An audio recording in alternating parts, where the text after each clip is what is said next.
Hello friends, good morning. Myself Bhusari Vishwas, lecturer from Pravara Medical Trust, College of Pharmacy, Shevgaon. My subject is pharmaceutical jurisprudence. In previous some lecture, we discuss Drugs and Cosmetic Act 1940 and rule there under 1945. In previous lecture we discussed duties of drug inspector. विद्यार्थी मित्रांनो, मागील काही lecture पासून आपण drug आणि cosmetic act 1940 आणि त्याच्या under येणारे जे रूल आहेत 1945 अंतर्गत ते रूल्स आपण स्टडी करत आहोत. आणि मागील लेक्चरमध्ये आपण ड्रग इन्स्पेक्टरच्या ड्युटीज ज्या आहेत त्या ड्युटीज आपण स्टडी केलेल्या आहेत. आजच्या या लेक्चरमध्ये आपण procedure of inspection procedure of inspection हा जो नवीन पॉईंट आहे तो स्टडी करणार आहोत. In that procedure of inspection A point for taking sample of drug for analysis and their dispatch to the government analyst. कशासाठी सॅम्पल घ्यायचं की ॲनालिसिससाठी ड्रग सॅम्पल घ्यायचं आणि डिस्पॅच करायचं कशासाठी गव्हर्नमेंट ॲनालिस्टकडे. त्यामध्ये स्टडी करूया first point. Here and inspector takes any sample of a drug or cosmetic he shall tender the fair price thereof and may require a written acknowledgement thereof. Means काय, जे inspector आहे किंवा जर inspector जे drug आहे, औषध आहे किंवा कॉस्मेटिक मीन्स काय सौंदर्य प्रसाधनाचे जे सॅम्पल आहे ते कशासाठी घेतलं जातं, टेस्टिंगसाठी घेतलं जातं. आणि तो काय केलं जातं, त्याला उचित किमतीला निविदा दिली जाते. त्याला काय केलं जातं, उचित किमतीला जी आहे ती निविदा दिली जाते आणि तेथे लेखी पोचपावतीची जी आवश्यकता असते किंवा त्यामध्ये लेखी पोचपावतीची आवश्यकता असते. काय केलं जातं, where and inspector takes any sample घेऊ शकतं कशाचं, ड्रगचं किंवा कॉस्मेटिकचं. आणि त्याला काय केलं जातं, फेअर प्राईस दिली जाते. काय केली जाते, फेअर प्राईस म्हणजे उचित किमतीला त्याची निविदा दिली जाते आणि तेथे लेखी पोचपावतीची आवश्यकता असू शकते. द नेक्स्ट पॉईंट आहे त्यामधील, here the price is refuse he shall tender a receipt thereof in the prescribe form. त्याच्यामध्ये काय केलं जातं की ज्या ठिकाणी किंमत नाकारली गेली असेल किंवा ज्या ठिकाणी where the price is refuse त्या ठिकाणी जर प्राइस नाकारली गेली असेल त्या ठिकाणी काय केलं जातं, जी रिसिप्ट आहे he shall tender receipt thereof in the form of prescribe form. ज्या प्रेस्क्राईब फॉर्ममध्ये किंवा विहित नमुन्यातील एक पावती त्या ठिकाणी दिली जाते. त्यानंतर थर्ड पॉईंट आहे, here and inspector takes a sample of drug or cosmetic for the purpose of test or analysis he shall intimate such purpose in writing in the prescribed form to the person from whom he takes it and in the presence of such person unless he willfully absent him or absent himself shall divided the sample into 4 portions and effectively seal and suitably mark the same and permit such person to add his own seal and mark to all or any of the portion so seal and mark. Means काय केलं जातं याच्यामध्ये, तर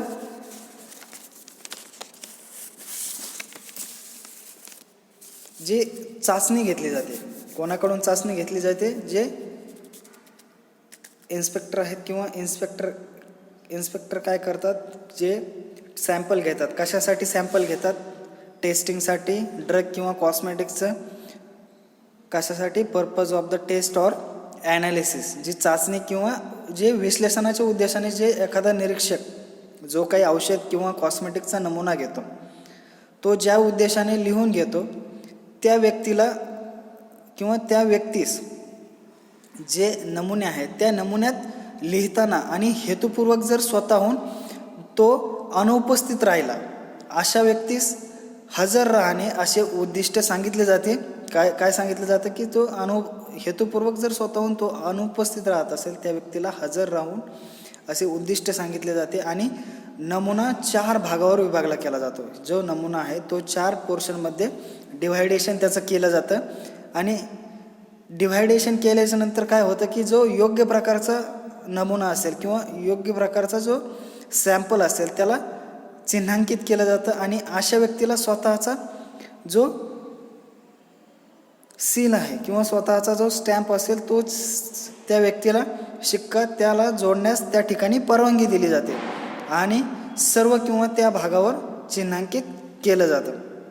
लक्षात आलं. त्यामध्ये काय आहे, जे चाचणी किंवा विश्लेषणासाठी जो एखादा इन्स्पेक्टर असेल किंवा निरीक्षक असेल तो काय करतो, औषध किंवा कॉस्मेटिकचा नमुना घेतो आणि तो ज्या उद्देशाने तो घेतो त्या व्यक्तीस त्या नमुन्यात लिहिताना किंवा हेतुपूर्वक स्वतःहून जर अनुपस्थित त्या ठिकाणी राहत असेल अशा व्यक्तीस हजर राहणे असे उद्दिष्ट सांगितले जाते. आणि नमुना जो आहे, जे सॅम्पल आहे घेतलेलं, ते सॅम्पल 4 पोर्शनमध्ये विभागलं जातं.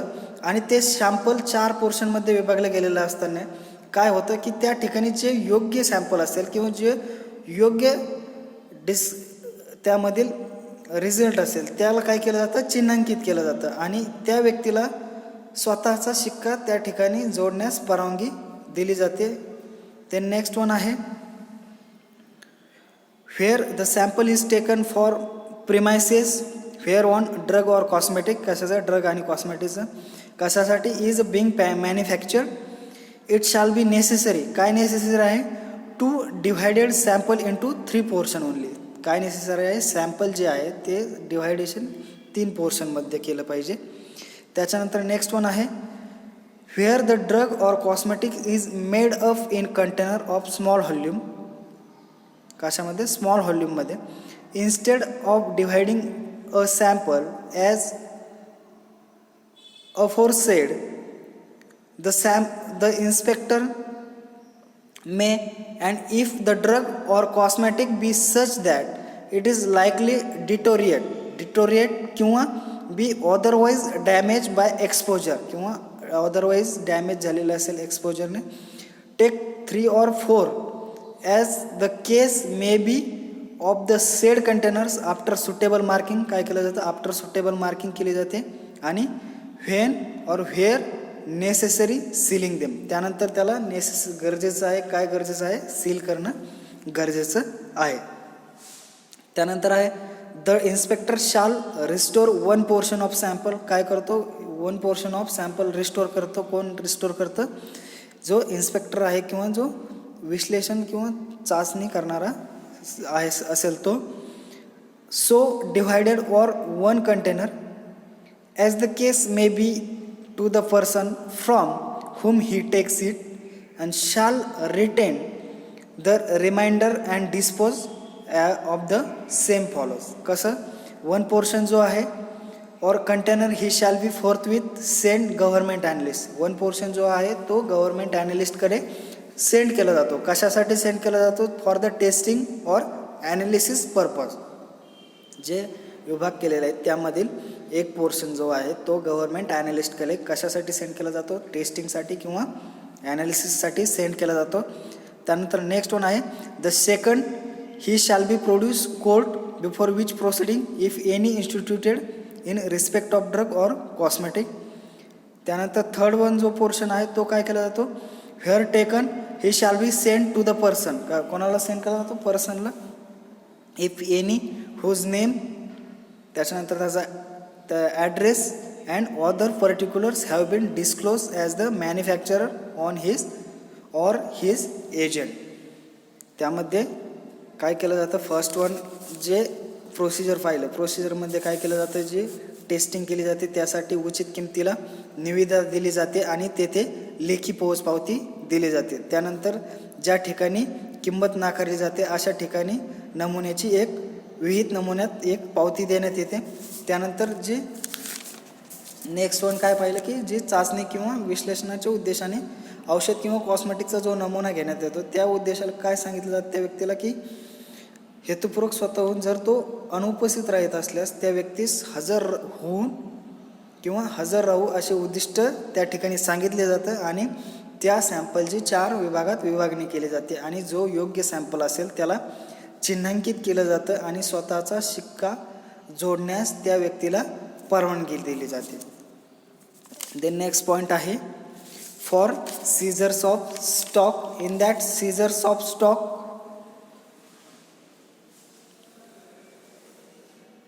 whenever inspector suspect contravention he may seize any stock. काय करू शकतो he may seize करू शकतो any stock such as ड्रगचा असू शकतो किंवा रेकॉर्ड्स असू शकतं किंवा रजिस्टर्स असू शकतं किंवा documents which are believe to be evidence of commission of offences. He should at the earliest inform. कोणाला इन्फॉर्म करू शकतो की ज्युडिशियल मॅजिस्ट्रेटला and take his order for custody. काय सीज करू शकतो रेकॉर्ड्स असेल रजिस्टर असेल डॉक्युमेंट्स असेल. त्यानंतर इन्फॉर्म करू शकतो कोणाला इन्फॉर्म करू शकतो मॅजिस्ट्रेटला. आणि त्यानंतर he may order not to dispose of stock in prescribe format form number 15 if he takes above action. जर त्याने वरील ॲक्शन घेतली he should use all means. काय यूज करू शकतो तो all means to ascertain if there is contravention if not return stock. If defects can be remedied allowed to do so and after satisfaction he revoke order.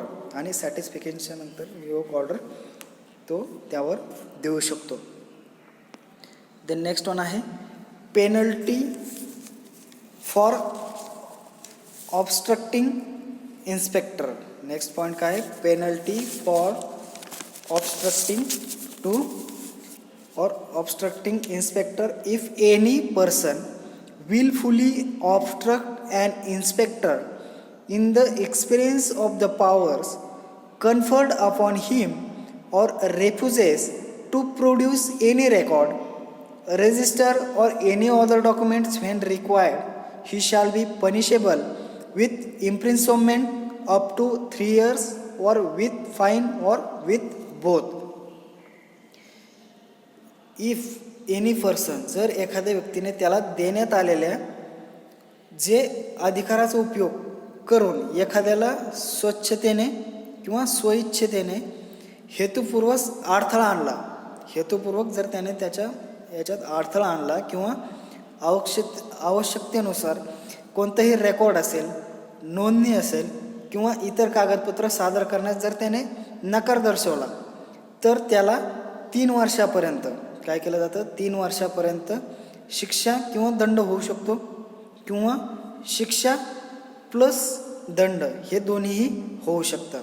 त्यामध्ये काय सांगितलं if any person wilfully obstruct and inspector in the exercise of the powers conferred upon him or refuses to produce any records, register or any other documents where required, he shall be punishable with imprisonment up to 3 years or with fine or with both. त्याला शिक्षा होऊ शकते कितीपर्यंत 3 वर्षापर्यंत किंवा fine होऊ शकतो किंवा शिक्षा ॲज वेल ॲज फाईन त्याला होऊ शकतो त्याने जर त्याच्या कागदपत्र सादर करण्यास नकार दिला तर.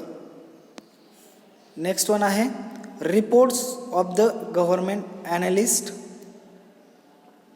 In that reports of the government analyst first point on the receipt of sample from inspector and on completion of analysis or test, government analysts send a signed reports in triplicate in prescribed form. जे जो इन्स्पेक्टरकडून जो नमुना मिळाला क्या कशाचा जे ड्रगचा किंवा कॉस्मेटिकचा जो नमुना मिळाल्यावर आणि विश्लेषण किंवा त्याच्या चाचण्या पूर्ण झाल्यावर.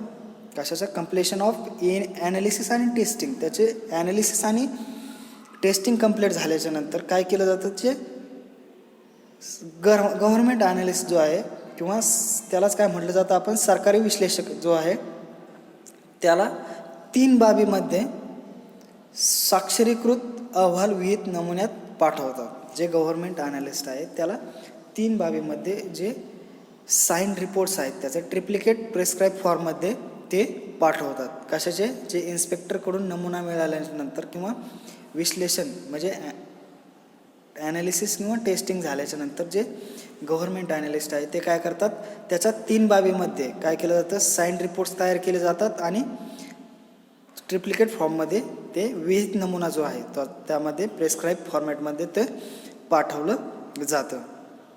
देन नेक्स्ट पॉईंट आहे त्याच्यातला, the inspector on receipt of reports from government analyst deliver 1 copy of the reports to the person.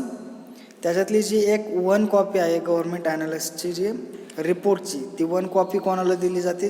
तो जो पर्सन आहे त्या पर्सनला दिली जाते ज्याचं सॅम्पल घेतलेलं आहे त्याचे. आणि सेकंड कॉपी जी आहे ती वॉरंटरला दिली जाते. आणि एक जी कॉपी असते थर्ड कॉपी रिझर्व केली जाते. कशासाठी? Third copy use in any prosecution in respect of the sample. जी थर्ड कॉपी आहे ती कॉपी कशासाठी वापरली जाते? जर कोणत्याही खटल्यात वापरण्यासाठी किंवा कोणताही जो प्रोसिक्युशन आहे त्या प्रोसिक्युशनमध्ये वापरण्यासाठी जी ती थर्ड कॉपी त्या ठिकाणी यूज केली जाते. सेकंड पॉईंटमध्ये जे गव्हर्नमेंट ॲनालिस्ट करून जे रिपोर्ट्स आहेत त्या रिपोर्टच्या 3 कॉपीमध्ये ट्रिप्लिकेट फॉर्मॅट किंवा ट्रिप्लिकेट प्रेस्क्राईब फॉर्ममध्ये ते सबमिट करतात. त्यामध्ये फर्स्ट जी कॉपी आहे ती कोणाला दिली जाते? पर्सनला दिली जाते. सेकंड कॉपी जी आहे ती वॉरंटरला दिली जाते. आणि थर्ड जी कॉपी आहे ती कशासाठी वापरली जाते? की any prosecution in respect to the sample त्यामध्ये ती यूज केली जाते किंवा कोणत्याही खटल्यात वापरण्यासाठी तिसरी प्रत ठेवली जाते किंवा ती वापरली जाते. देन नेक्स्ट वन आहे the reports sign by government analyst or the reports signed by the government analyst taken to be the evidence of the fact therein and is considered conclusive unless challenged within 28 days of receipt of the reports by person from whom sample is taken or by a person whose name is disclosed warrantor. त्यानंतर काय केलं जातं? जे प्रती ठेवले जातात त्यानंतर जो गव्हर्नमेंट ॲनालिस्ट आहे त्याच्या जी साक्षरीकृत जो अहवाल आहे त्याच्या जे नमुने घेतले गेलेले आहेत अशा व्यक्तीस किंवा ज्यांचे नाव जाहीर केलेले आहेत अशा व्यक्तीद्वारे नमूद केलेल्या ज्या अहवालाच्या प्रती आहेत त्या 28 दिवसात त्यातील तथ्य त्या पुरावे असल्याचे मानले गेले पाहिजे आणि त्या ठिकाणी त्याचे निष्कर्ष मानले जात नाही. नेक्स्ट पॉईंट आहे त्यामधील लायसन्सिंग ऑथॉरिटीज. लायसन्सिंग ऑथॉरिटीमध्ये काय आहे तर फर्स्ट वन पॉईंट आहे त्यामध्ये qualification of licensing authority. Then second one आहे क्वालिफिकेशन ऑफ कंट्रोलिंग ऑथॉरिटी आणि थर्ड वन आहे custom collector. Central government appoints an authority called as licensing authority. Licensing authority कोणाला म्हणतात? तर जी सेंट्रल गव्हर्नमेंटने अपॉइंट केलेली ऑथॉरिटी आहे त्याला आपण काय म्हणतो? लायसन्सिंग ऑथॉरिटी म्हणतो. त्यानंतर to issue licences for import of drugs each state government appoint the licensing authorities to issue licence for मॅन्युफॅक्चरिंगसाठी. त्यानंतर distribution and sale of drug or cosmetic for specified area. The licensing authorities have the power to issue or refuse licence. त्याला power असते कशाची? Licence issue करण्याची किंवा refuse करण्याची depending upon whether the applicant satisfy the condition prescribe or not. त्याच्या कंडिशननुसार प्रेस्क्रिप्शनच्या किंवा satisfaction. The licensing authority is also empowered to cancel or suspend the license issued by them if the licenses fail to observe any of the condition of license. After giving a reasonable opportunity to explain their case, the decision of licensing authority may be challenged in the court of law. त्यामधील first one study करायचं qualification of licensing authority. त्यामध्ये first one आहे he is a graduate in pharmacy, pharmaceutical chemistry, medicine with specialisation in clinical pharmacology or microbiology from university establish in India. Graduate पाहिजे, कशामध्ये पाहिजे तर फार्मसीमध्ये, pharmaceutical केमिस्ट्रीमध्ये, medicine with specialisation कशामध्ये clinical फार्माकोलॉजीमध्ये किंवा मायक्रोबायोलॉजीमध्ये, जी युनिव्हर्सिटी असेल, एस्टॅब्लिश युनिव्हर्सिटी असेल इंडियामधील त्यामधून. त्यानंतर नेक्स्ट आहे he has experience in manufacturing or testing of drug. त्याला मॅन्युफॅक्चरिंगचा किंवा टेस्टिंगचा, ड्रग टेस्टिंगचा किंवा मॅन्युफॅक्चरिंगचा एक्सपिरियन्स असणं गरजेचं आहे. किती आहे पाहिजे तर मिनिमम 5 इयर्स त्याला एक्सपिरियन्स असणं गरजेचं आहे. तर नेक्स्ट वन आहे qualification of controlling authority. In that qualification of controlling authority all inspector at a central and state level under their control. Qualification काय पाहिजे त्याचं तर he is a graduate in pharmacy, फार्मसीमध्ये ग्रॅज्युएट पाहिजे. त्यानंतर pharmaceutical केमिस्ट्रीमध्ये graduate पाहिजे. Medicine with specialisation, specialisation कशामध्ये पाहिजे त्याचं तर स्पेशलायझेशन इन क्लिनिकल फार्मॅकोलॉजी, कशामध्ये क्लिनिकल फार्मॅकोलॉजीमध्ये आणि मायक्रोबायोलॉजीमध्ये from a university establish in India. Then he has experience in manufacturing or testing of drug. त्याला मॅन्युफॅक्चरिंगचा आणि टेस्टिंगचा एक्सपिरियन्स पाहिजे. किती एक्सपिरियन्स पाहिजे तर मिनिमम पिरियड ऑफ 5 इयर्स. त्याला किती पाहिजे 5 वर्षाचा एक्सपिरियन्स असणं गरजेचं आहे. नेक्स्ट पॉईंट आहे custom collectors. In that custom collectors, the custom collectors the law relating to the customs and goods imports of which is prohibited is time being applicable for the drug and cosmetic, the import of which is prohibited under the act. The custom collectors or any officer or any person or any officer authorized in his behalf may detain any imported packages which he suspect to contain any drug or cosmetic import of which is prohibited any reports such a detention to drug controller India, and if he or if required forward the sample of such drug or cosmetic to central drug lab. काय केलं जातं sample forward केलं जातं finally कुठे ड्रगचं जे sample असेल किंवा कॉस्मेटिकचं जे सॅम्पल असेल ते सेंट्रल ड्रग लॅबोरेटरीला सेंड केलं जातं. Thank you everyone. The remaining points of this chapter will be study in next lecture.